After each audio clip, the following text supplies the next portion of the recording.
So my name's Tracie Troxler, and I'm with Sunshine Community Compost. It's a nonprofit that focuses on engaging communities around composting, resource recovery, and zero waste. And I work on the west coast of Florida, and I'm here on the east coast working to expand the impact of composting in this region as well through partnerships. Composting is the aerobic decomposition of organic materials in the presence of oxygen by microbes. And really the important part about composting that people don't always realize is the importance of microbes.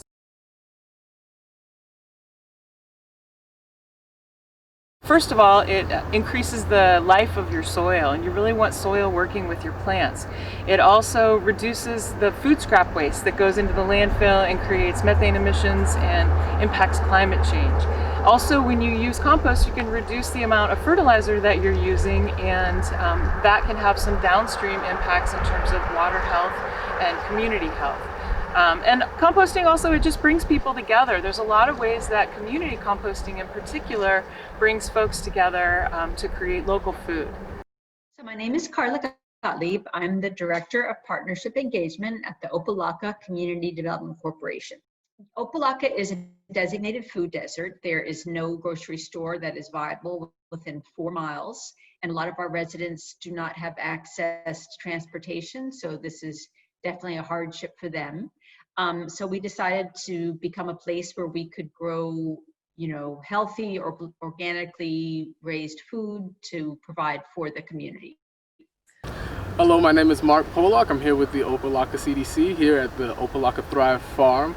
I'm the farm assistant manager. We grow many types of plants here. We have kale, collards, we have lemongrass, bush beans, corn, bananas, many more. We grow the food for everybody, for the community mainly. Composting fits perfectly into the plan.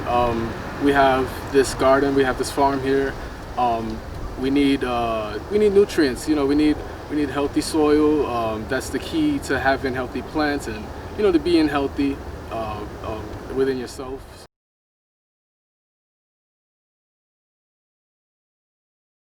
If you want to set up a community composting site, you need a few simple tools. You need a couple of bins. You need at least 2 compost bins, one where the food scraps are going into, and one that the food scraps can go into once the first bin is full so it can cure down into compost.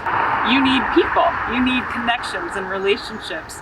What also is optimal to have access to some water, so you can water the food scraps while they're decomposing, and to have some tools, simple tools like a luggage scale where you can measure how much food scraps is moving through here. A thermometer is really great because composting, you can understand what's happening in the compost bin by the temperatures that the compost is reaching.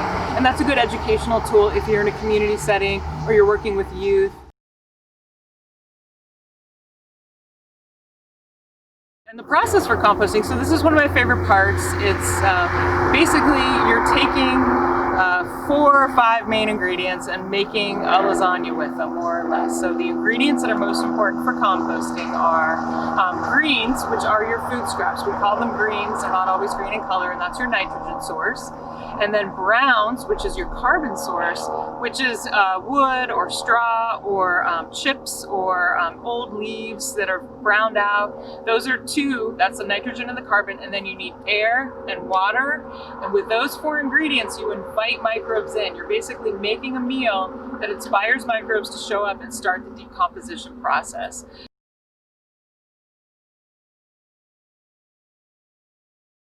So when we're setting up a system, we're trying to recover food scraps. And so some of the food scraps that we want and don't want, I'll let you know about. So food scraps we want vegetable material, we want fruit material, we want anything that was a seed. For instance, bread was a wheat berry, or rice was a grain. So those are all fine materials to put in your compost bin. And then also, we don't want fats, we don't want dairy, we don't want things that are going to attract other critters. So that's something that we want to be mindful of when we are creating our compost.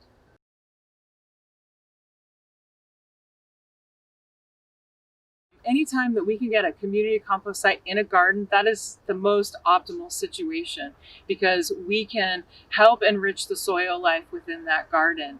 And sometimes it takes a minute to get broader adoption, but what I found is if you get a few first adopters and you really educate and invest in those few first folks, then it starts to ripple out. I could see it maybe being a little slow at first, you know, teaching everybody about what composting is. I know for most people it'll be new for everybody down here. But once we get the system running and everything flows well, I think they could really see the benefits of composting and how it'll be the basis of their own operations in their own gardens. We're going to get participation not only from Opa-Locka, but from surrounding communities south of us in unincorporated Dade, north of us in Miami Gardens, and east of us in North Miami. So we're really going to be doing a big social media push about this, as well as in our newsletter. So we're looking, it is a new thing. We will say that it is something new for people in the community, but we're looking forward to a good participation, not only in Opa-Locka, but in the surrounding communities as well. Human-derived problems can be addressed by human-derived solutions, and composting is a human-derived solution.